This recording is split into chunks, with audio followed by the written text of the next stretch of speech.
Bonjour Geneviève. Bonjour les Est-ce GG. est-ce que vous avez l'impression qu'on est face à un raté ou un gros raté, une C'est cata? un Dites-moi. énorme raté, énorme.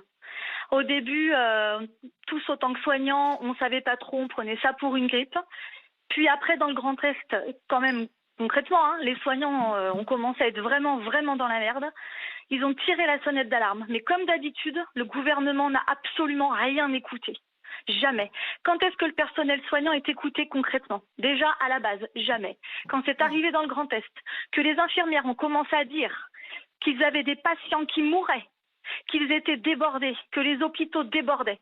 Là encore, ils n'ont rien fait. Les mesures n'ont pas été prises. Je voulais bien entendre au début qu'on ne voulait pas tirer trop la sonnette d'alarme pour pas alarmer les gens. Simplement, le français n'est pas plus immortel que l'italien. Et là, aujourd'hui, on est dans une situation où il tire la sonnette d'alarme, où Macron est passé en mode martial. Mais c'est trop tard. Il fallait écouter les soignants, les professeurs, tout ça, je veux bien. Mais comme vous l'avez dit, vous aussi, beaucoup de gens ont commencé à voir qu'il y avait des problèmes. Ils ne nous ont pas écoutés. Pour moi, c'est plus qu'un gros raté. Mais alors, vous, en tant qu'infirmière, justement, vous dites que c'est un gros raté. Mes Oui. collègues ont rapidement dit ce qui se passait dans les Oui. hôpitaux, en particulier dans l'Est. Vous, Oui. puisque vous êtes du côté des Deux-Sèvres, est-ce que Oui. vous voyez monter? Parce que là, on dit que la vague Oui. va arriver. Vous Ça y commencez est. à la voir Oui. monter? Oui. Ça y est. Comment ça se passe? En fait, moi, on a commencé à voir des lits se mettre sous scellés. Notre direction nous disait rien. On a pêché les infos au niveau des réseaux sociaux. Je vous dire à quel point vraiment on s'est senti un peu dénigré ou voilà, la chair à canon quoi. Aujourd'hui, j'ai des lits des lits Covid, c'est-à-dire dans mon unité, moi ça y est, qui vont ouvrir lundi. Je travaille en médecine. J'ai des pneumopathies, des gens positifs à la grippe chez qui on ne fait pas de tests. On a arrêté de faire les tests partout parce que voilà, on voulait pas alarmer, minimiser. Franchement, quand je vois le nombre de cas qui sont annoncés à la télé, c'est du foutage de gueule. Je peux vous jurer que si là, aujourd'hui, on teste mes patients, on teste le personnel qui travaille, je suis presque persuadée que plus de la moitié seront positifs. Bah oui. Bien sûr. Je Bien sûr. travaille avec des masques FFP2, je suis de nuit. Pendant 10 heures, je travaille en médecine avec des gens qui me crachent, qui me toussent dessus. Mes masques sont périmés. Périmés, vous m'entendez, périmés.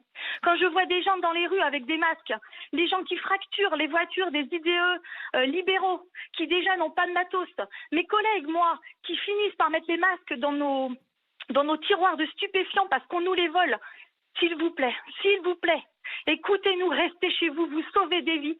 À rester chez vous, vous nous sauvez la vie.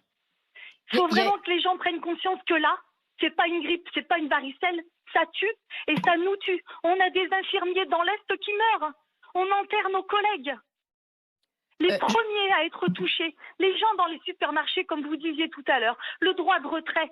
On n'a pas le droit de retrait. Même quand on a des grèves, on est réquisitionné. Ça fait partie de notre travail, de notre conscience. On y va. Je n'embrasse plus mes enfants, je ne vois plus les personnes que j'aime. Je fais tout ça pour des gens qui continuent de se balader, de prendre ça pour des vacances. Et la vague, elle arrive. Quand on a vu les Parisiens, je comprends, je ne veux pas juger. Mais à un moment donné, quand on les a vus arriver, se déplacer, je travaille dans un hôpital qui normalement est un hôpital qui n'est pas un grand CHU. Nos capacités d'accueil, ce n'est pas les capacités d'accueil des grands CHU parisiens. Il faut vous dire qu'à un moment donné, on n'aura pas de place pour tout le monde. Les gens qui ne se sentent pas concernés, qui se disent que voilà, ils s'en foutent, ils l'ont pas, et puis de toute façon, ils sont jeunes. Écoutez-moi bien. Vous pouvez transmettre à n'importe qui. Dites-vous que quand vous allez le transmettre à la boulangère, qui va servir votre père ou votre mère, vous m'entendez? Eh bien, un jour, on a tellement peu de moyens, vous n'aurez tellement pas écouté ce qu'on vous a dit, qu'on sera face à une situation où on devra choisir entre sauver votre père et sauver votre mère. C'est ça la réalité aujourd'hui. Geneviève, Vraiment.